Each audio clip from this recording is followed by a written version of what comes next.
Assalamualaikum warahmatullahi wabarakatuh. Salam sejahtera, salam sehat.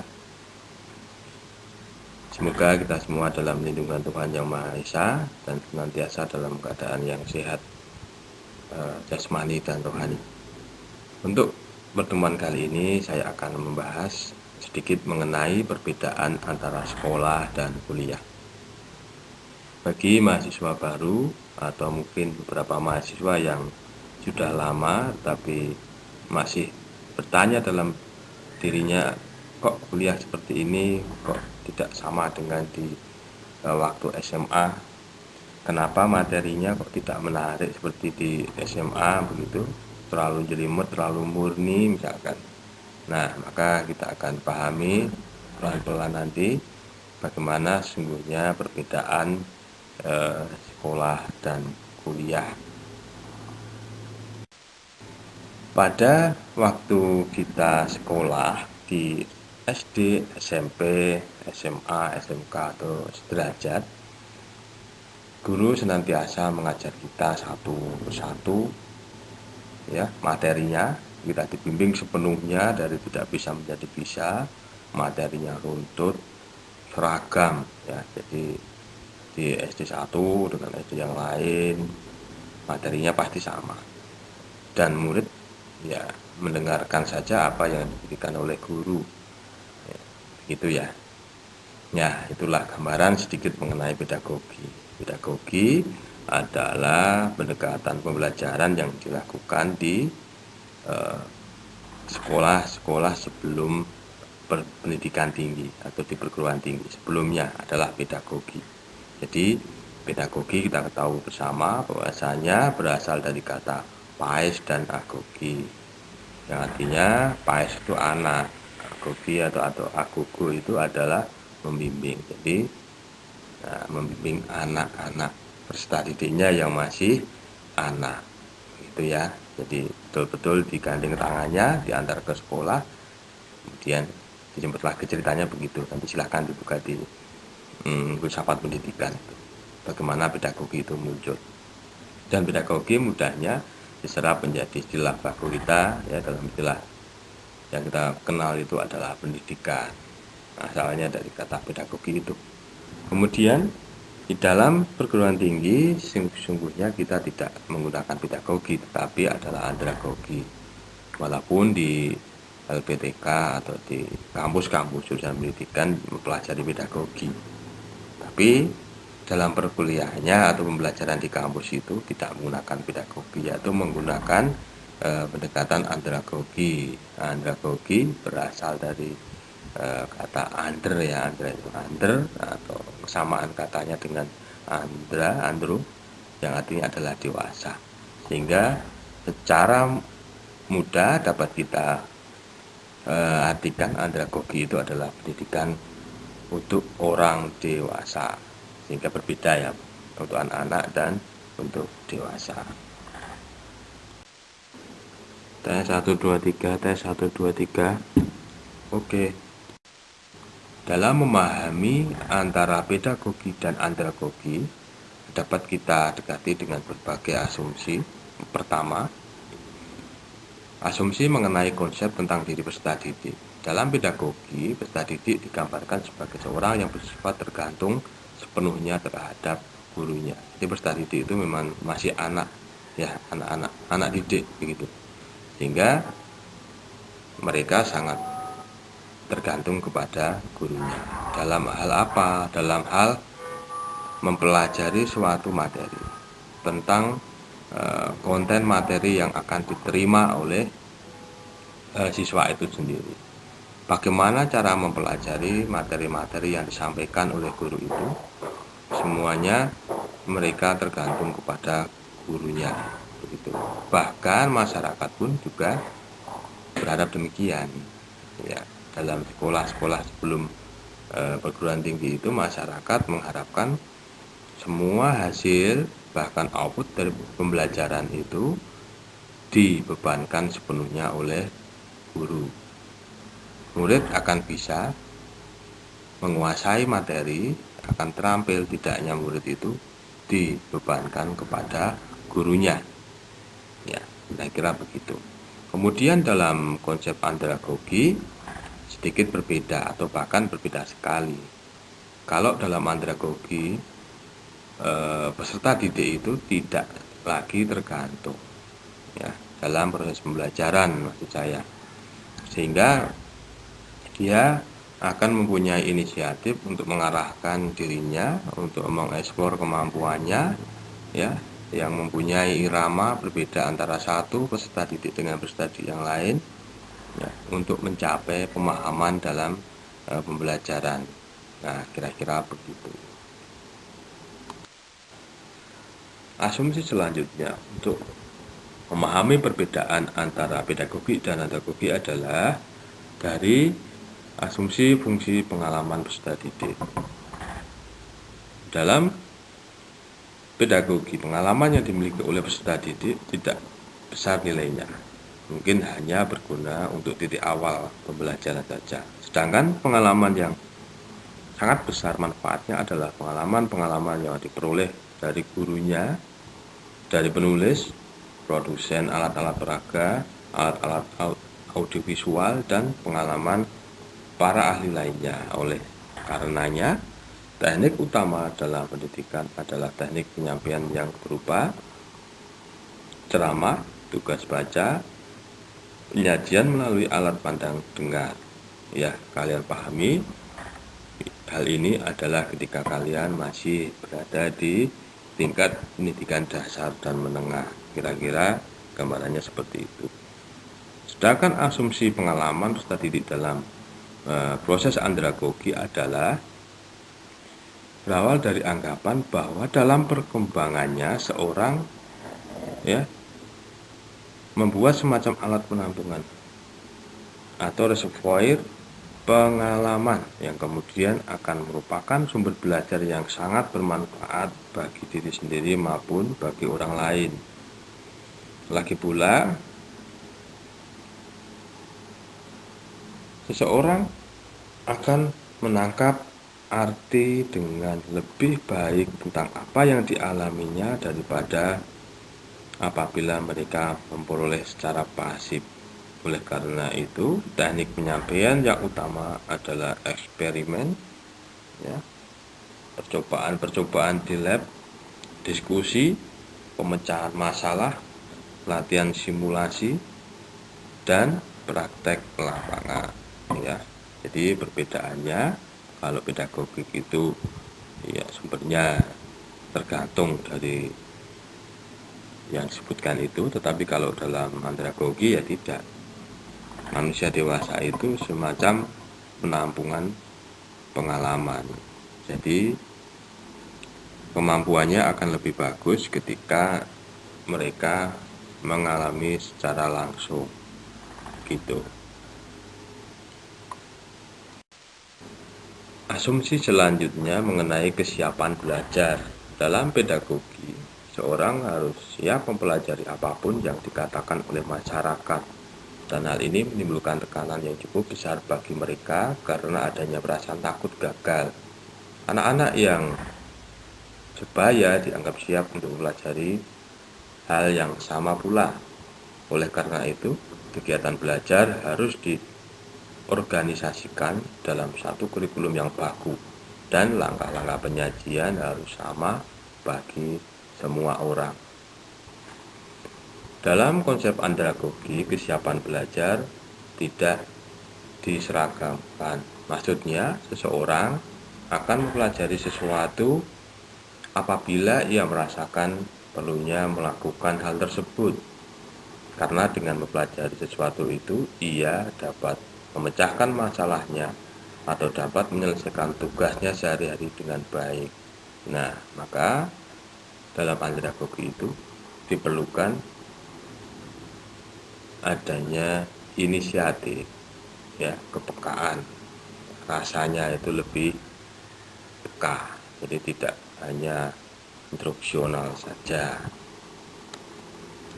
Selanjutnya, asumsi mengenai orientasi belajar juga membedakan sekali antara pendekatan pedagogi dan andragogi itu. Dalam pedagogi, Peserta didik menyadari bahwa pendidikan adalah suatu proses penyampaian ilmu pengetahuan dan mereka memahami bahwa ilmu-ilmu tersebut baru akan bermanfaat di kemudian hari. Ya. Tetapi di dalam pendekatan andragogi, peserta didik menyadari bahwa pendidikan merupakan suatu proses peningkatan pengembangan kemampuan diri untuk mengembangkan potensi yang maksimal dalam hidupnya. Mereka ingin mampu menerapkan ilmu dan keterampilan yang diperolehnya hari ini untuk mencapai kehidupan yang lebih baik atau lebih efisien di kemudian hari. Jadi, kalau pedagogi, ya apa yang dipelajari itu pasti berguna. Jadi tidak ada salahnya sebetulnya. Tetapi kalau di dalam andragogi, peserta didik itu lebih realistis bahwasanya mereka mempelajari itu, ya, itu di sini adalah pengetahuan atau ilmu pengetahuan itu diharapkan akan berguna bagi kehidupannya untuk mencapai cita-citanya, begitu. Asumsi-asumsi tadi saya harapkan dapat dipahami sehingga para mahasiswa dan mahasiswi dapat mengerti bahwasanya proses pembelajaran dalam tingkat perguruan tinggi adalah berbeda. Andragogi mutlak kita gunakan supaya pembelajaran kita itu bisa maksimal, tujuan perkuliahan juga dapat dicapai dengan optimal. Secara umum dalam perkuliahan kita mempunyai waktu yang relatif singkat jika dibandingkan dengan ketika kita masih di sekolah menengah atau di sekolah dasar atau sebelumnya. Dalam kuliah kita dibebankan ya dengan SKS. SKS apa? Tentunya kalian sudah memahaminya. Kemudian mari kita bahas apa sih kira-kira gambaran mengenai ya pendidikan atau pembelajaran di perguruan tinggi itu dilihat dari berbagai hal. Salah satunya adalah tanggung jawab, kecepatan dalam belajar, dan lain sebagainya. Silahkan disimak slide berikutnya. Tanggung jawab dalam belajar di bangku kuliah itu lebih besar dibandingkan di bangku sekolah sebelumnya.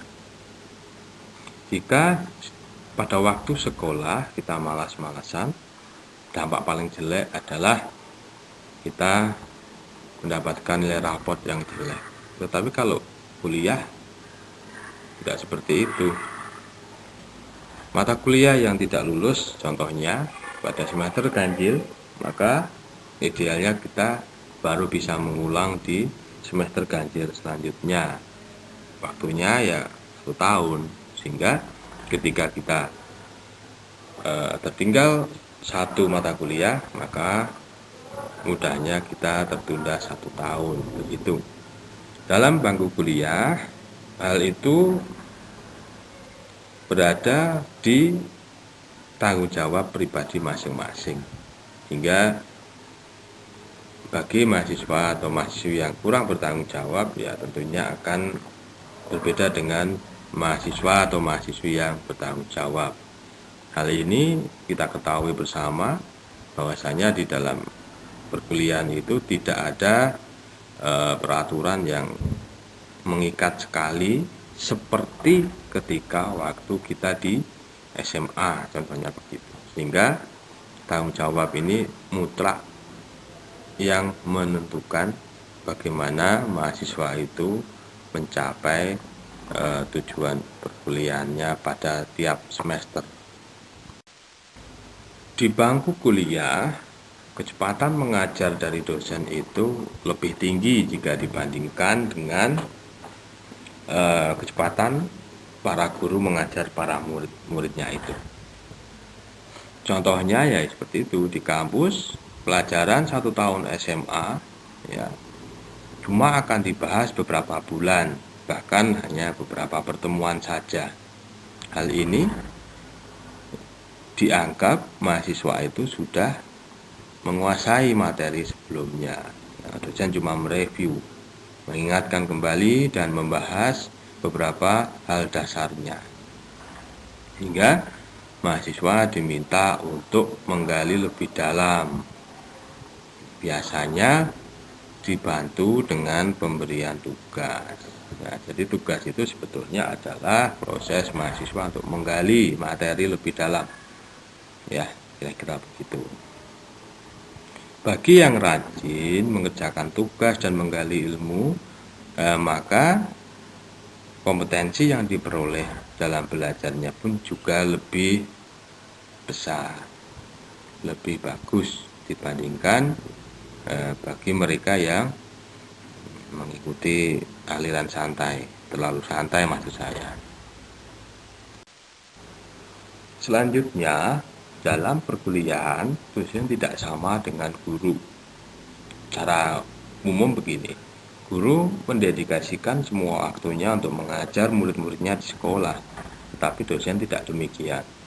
Dosen mempunyai 3 kewajiban, yaitu dikenal dengan istilah tridharma.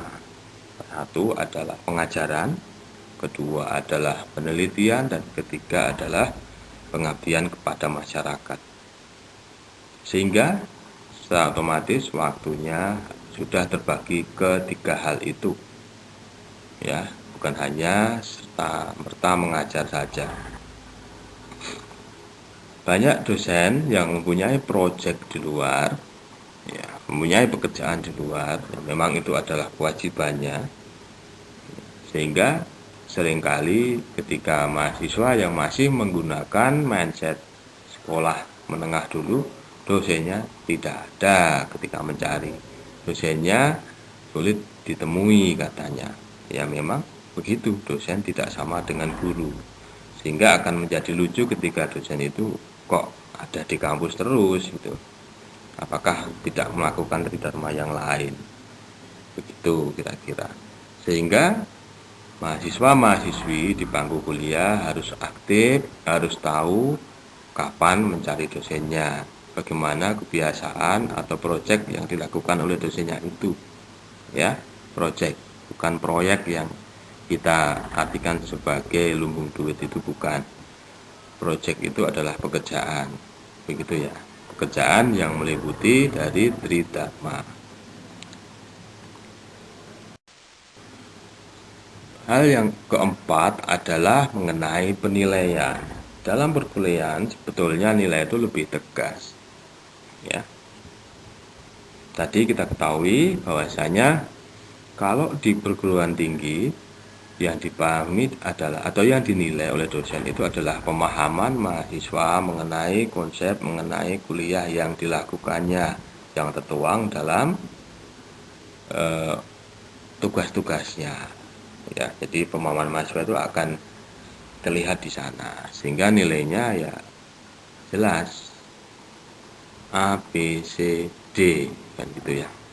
Dimana rentangnya A itu antara 80 sampai 100, B 70 sampai 79, kemudian E adalah 50 sampai 59.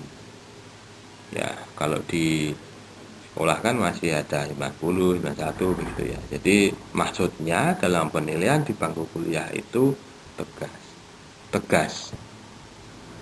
Ketika mahasiswa memahami dan menguasai materi, maka dosen akan memberikan nilai yang tegas. Tapi ya perlu diingat, nilai itu bukan hanya menjadi tujuan utama dalam perkuliahan. Proses dan pemahaman itu lebih penting sebetulnya daripada nilai itu. Selanjutnya, hal kelima yang membedakan antara belajar di bangku sekolah dengan di kampus adalah cara belajar yang berbeda.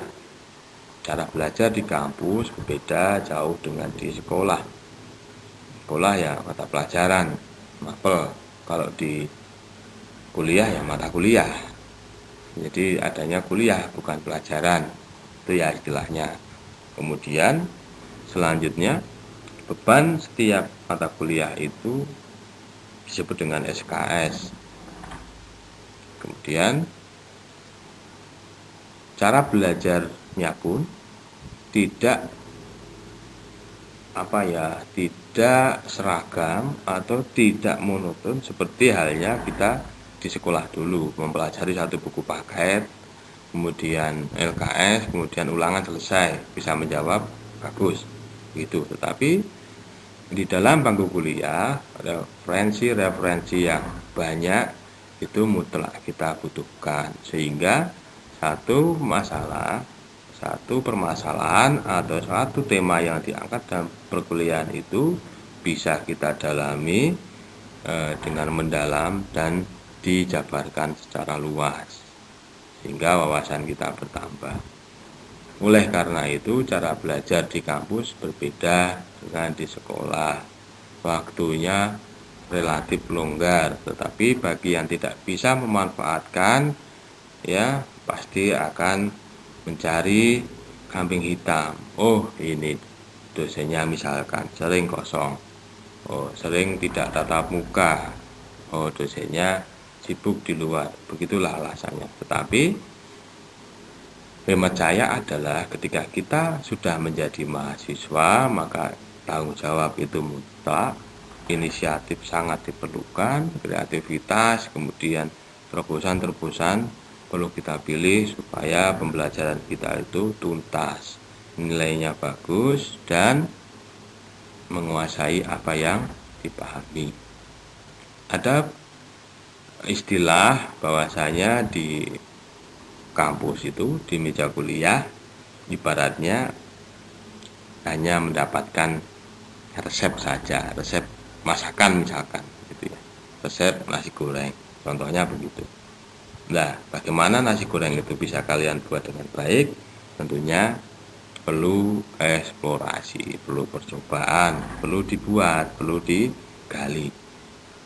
Bahannya yang bagus, nasi yang bagus untuk nasi goreng apa, bumbunya, macamnya, kreasinya, begitu. Sehingga begitu istilahnya.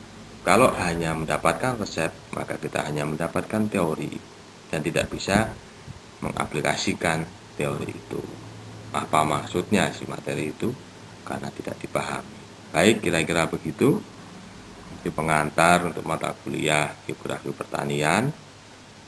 Ya, sebetulnya ini adalah pengantar kontrak kuliah sebelum kontrak kuliah begitu ya.